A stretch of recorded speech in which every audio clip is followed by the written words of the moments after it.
I got a question. Are you on Verizon? Do you have an iPhone 4 on Verizon? Did you inadvertently buy the AT&T bumper for your Verizon iPhone? If you answered yes to all of those, I have a solution. Now, Apple has come out with a second generation bumper, which is universal. If you've bought the first generation, which I accidentally did, all you'll need to do this is sandpaper, which I used 800 grain, or no, 200. Fudge me. Get a good fine grain sandpaper and meet me back here. Pause the video.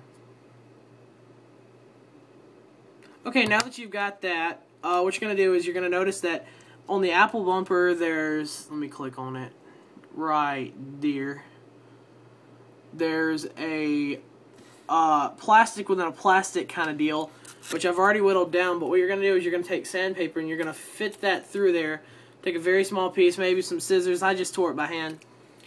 And you're going to sand that down. I know, this is kind of the process it would look like.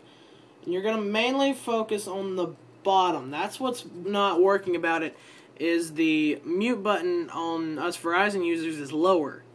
And the buttons are a teeny bit offset. And I didn't know I could reach that note. The buttons are a teeny bit offset.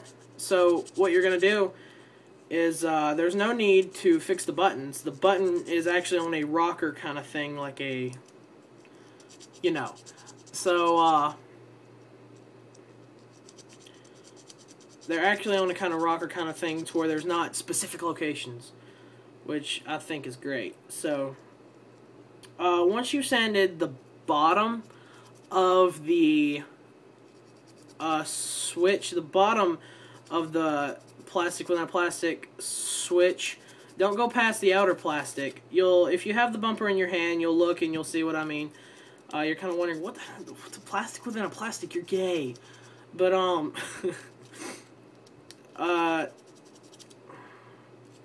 what you're going to do is you're going to go around, and this is just to give it a more professional look. I've already got it sanded down, whittled down. This is a more professional kind of look to it.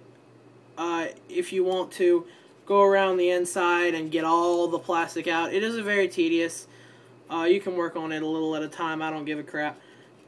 Just so long as you know you're not the only one out there who bought the wrong one. You're not stupid. That's why I'm here. So you're basically just going to take this and keep running it through kind of like that.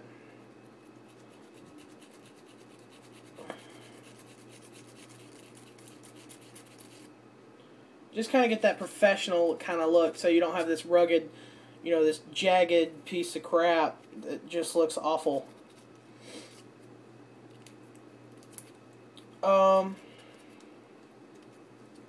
It is going to take some opposing force. You're going to push, say you're sanding the top, you're going to hold the bumper, just, so it opposes forces. Push down and sandpaper up.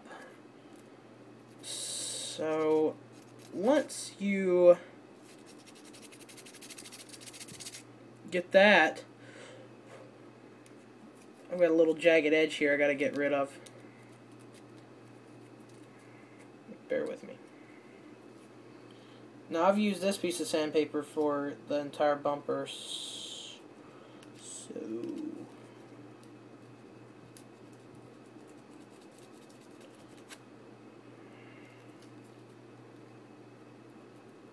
and the advantages with this is you're not going to have to get a refund.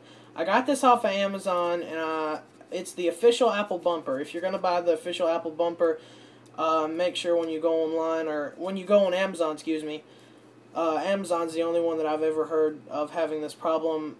Make sure that Apple's the ones that's shipping it out. Amazon, great price, better price than anyone on just consumer electronics and stuff than anyone I've ever seen. That, and I think Best Buy has okay prices. I'm not a big fan of Best Buy. Definitely never buy anything these days from the marketer, especially Apple, because you're going to pay 1,000% more than you should. Except for the iPhone, always buy the iPhone. Well, not from Apple, but from your carrier. But yeah, just in general, this is the kind of feel that you're going to get for sanding this thing down. It does take a while. If you have one of those little Dremel things that fits in here, I'd be very careful because those things work a lot faster than sandpaper. Just nothing rough, just a sandpaper kind of, if them Dremel things. I don't use tools, so if you have a Dremel, use a sandpaper, a very fine sandpaper tip. I know they have tips to them. So now that you can see, I've given it more of a professional, not a jagged kind of look. I smoke. Don't breathe this. Let me get this case off without turning the video off. Alright. Get this case off.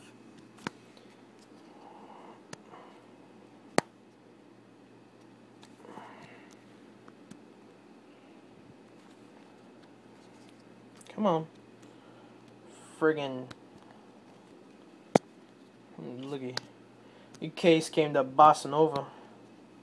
Look at hammering away like he's Johnny Hammersticks. He's a gay Indian in the teepee. Captain tying knots. When everyone needs a knot tied, they come to him.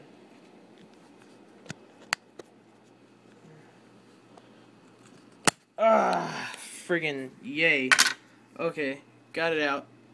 Now the bumper should fit right over. I've got the bumper on wrong.